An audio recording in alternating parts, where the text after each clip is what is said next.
Hi, everybody. This is Alan Fine. I'm here with Ivan Iskildin, who is the Minister of Tourism for Panama. We got some big news.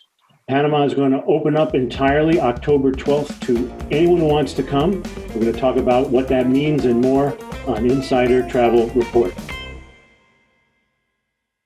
Panama is known for biodiversity. It's known for the canal, and it's also known for its hats. Now, I was in Ecuador, and they claim they invented the hat first, and you took it over. I just want you to address that before we even begin. You have touched on a very, very interesting topic. The hat known as the Panama hat is not really Panamanian. It's actually Ecuadorian. The Panama hat is known as the Panama hat because Teddy Roosevelt gave it that name when he came. He wore one of these hats when he came to Panama back when the Panama Canal was being planned. So the Americans interfered. Well, I wouldn't say that. I'll say that probably the press was responsible at that moment. All right.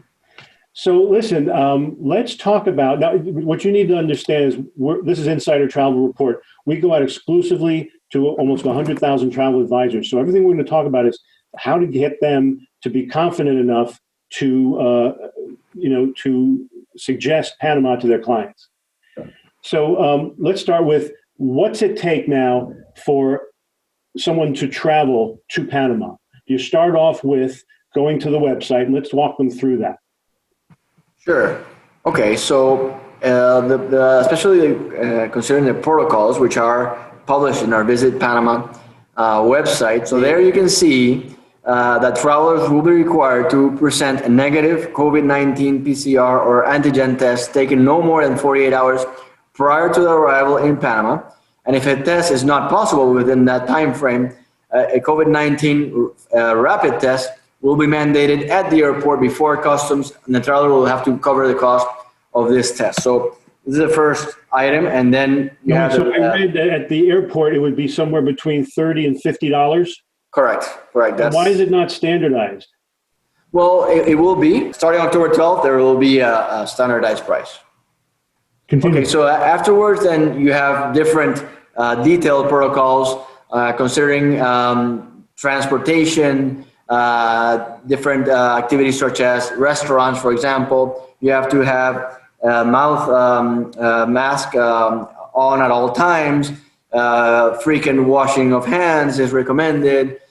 So there are very strict protocols being implemented or have been implemented, which is our main concern right now as a government entity, right? Working with the Ministry of Health. Establishing these exact protocols not only for the airport, which is the main point as a point of entry, but also transportation, museums, restaurants, hotels, and other activities. So each has a detailed list of these protocols that have to be implemented. Let's address this and get this out of the way. The CDC still lists Panama as a level 3, do not travel. It's avoid non-essential travel. But you've done something to sort of make that not so difficult to handle, because talk about the fact if someone is tested positive, that the government will help them stay at a hotel. Explain that, please. Yes. So if the test is positive, the government will cover the cost for a hotel for a quarantine period, right? And regarding the CDC, this is something obviously that we are in constant work to see how that can be somehow eliminated, or because Panama is improving our indicators. Knock on wood, because we know obviously this is a day-to-day issue, and we are handling with great care and responsibility. But we believe that Panama has evolved positively in the past few months, which is a reason why the president has taken the decision to finally reopen our borders, right? So again, we also understand that the CDC has a similar tag to other countries in the region. So we understand that in general, Latin America has gone, it's not been through an easy time through these past few months in the pandemic. So we understand that it's a general concern, but our bet is that we communicate positively the measures we are taking, such as with initiatives such as the press conference we had today, and other media ventures, right, to communicate how Panama is preparing, how we have WTTC safe travels also sealed. So in general, we are positive as far as this reopening process goes.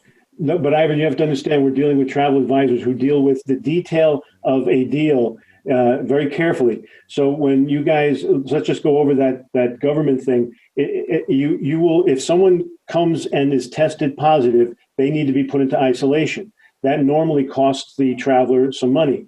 But you guys are saying that you will put them up for a period of quarantine. How long is that period? If exhibiting an elevated body temperature or any COVID-19 related symptoms, travelers will be subject to a rapid COVID-19 test at the traveler's expense and/or additional health screening in order to take the necessary precautions. Passengers will remain isolated until results have been obtained. If results come back positive, their passenger will be placed under quarantine for a hotel designed by the Ministry of Health. Upon 7 days, an antigen rapid test will be taken. If results are negative, the quarantine will end. If results are positive, the visitor will remain in quarantine until tested negative. And that's at the government's expense? Correct. So it could be up to 2 weeks? Could be up to 2 weeks. It's not as good a vacation as they were planning, I have to say. For sure. For sure. We hope that nobody has to go through this, but these are measures we are taking to take care of our visitors and the Panamanians in the country in general. How much is open and how much is closed? As of the 12th of October, it's sort of the country is reawakening. Yes, sir.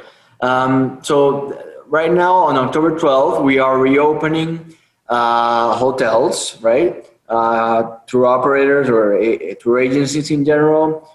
We have our national parks and protected areas also opening, internal airports as well, museums and movie theaters also at a 50% capacity. The hotels? Hotels have no limit in their capacity at this moment. Okay. The restaurants are 6 feet or 2 meters.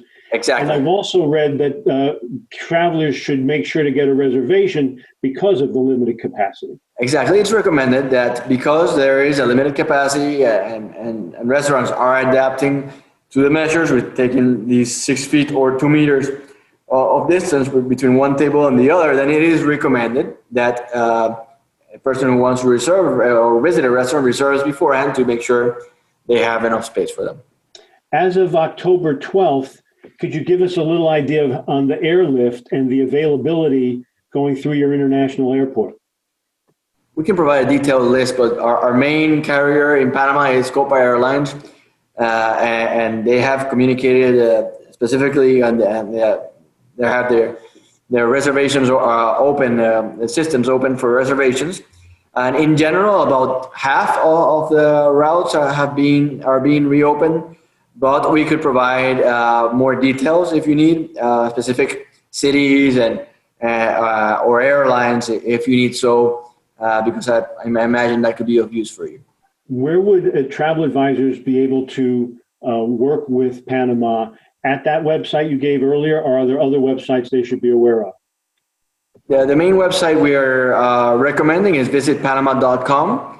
That is our destinations website for visitors and travelers in general. So that's the main point of information. Okay. And one of the things that your favorite part, I'm sure, is talking about why Panama. Why Panama over other countries? For sure. That's you got it right. It's my favorite part. Panama is a country that, being safe in general, being very well connected, which differentiates us versus other destinations, has an extraordinary wealth and diversity of natural and cultural heritage, and a very, very rich history, especially as being the bridge of the world for hundreds of years, not only because of the canal, which is our main attraction, even recommended by people such as Bill Gates, that he recommends it as once in a lifetime travel opportunity. So with regards to that, we're actually starting to promote these heritage routes that I mentioned in the conference. So we have these, for example, in cultural heritage, we have our history, a very interesting history as a bridge of the world, and you can visit Casco Antiguo in the city, which is a UNESCO World Heritage Site, and it has this fabulous architecture, vibrant cultural life, museums, chapels, and all these history. And then we have the authentic cultures. We have 7 live indigenous cultures, some even very close to Panama City. Even in the Panama Canal watershed, you can not only visit the actual Panama Canal, but also visit live indigenous cultures there. And also we have sort of the green heritage, which we also displayed before. Throughout the country, more than 30% of the country is a protected area. So we have very lush green rainforest, which we're sure that right now is what many people are looking for, sort of these close contact with pristine areas, right? So we have, again, right next to the Panama Canal watershed has 7 protected areas. So we have the opportunity to have world-class bird watching just less than an hour from Panama City, right in the middle of the rainforest, and other parts that are further away from the city, right? And then we have, for ocean lovers, we have 2 oceans, 1-hour car drive from one ocean to the other. You can actually take the historical Panama Canal Railroad, which is the world's first interoceanic railroad. You can take a 1-hour train ride and visit from one ocean to the other. And in Panama, you have almost 3,000 kilometers of coastline. So you have beaches that have, with more services, such as our Riviera Pacifica, about an hour and a half from the city, or you have more pristine beaches because we have so many coasts. So we have also prepared the blue heritage routes for just offering the different ecosystems that we have throughout the coastline, be it the turquoise waters of our Caribbean in Bocas del Toro, or the waters or the Coiba National Park, which is a World Heritage Site that belongs to the same marine corridor as the Galapagos Islands. So for ocean diversity lovers, that's like the main attraction in Panama. So I could go on and on. So, but in general, we have a very, very dense amount of experiences, and since we have so much natural diversity, you can make sure that you're always in open spaces with not many people around you. So it's considered safe at this moment, and always also taking into consideration that Panama City has world-class health infrastructure. So at this moment, this is a very important element to take into consideration that for people that are considering travel. That's such a great summary that I'm afraid to ask you my next question, which is, as we part, we have almost 100,000 travel advisors. What do you want them to know aside from that list? For nature lovers, I think right now people are looking for nature. We have the Smithsonian Tropical Research Institute in Panama for over 100 years because they came here ever since the canal was being built. So we have various visitor centers, and one of them, which is less than an hour from the city, in the Panama Canal watershed, Barro Colorado Nature Monument, is the world's most intensively studied tropical rainforest. So you have a curated experience in nature by the Smithsonian, which is something very unique and powerful, which you can complement with a visit to the canal or any of the other attractions that we mentioned before. It sounds great. We all wish you luck on the reopening, and we hope to see you there soon. Thank you for talking to us. All right, Alan, it's been a pleasure as well. And we're here anytime. We have plenty of stories and attraction to share with you. So anytime, please let us know. And this is Alan Fine for Insider Travel Report.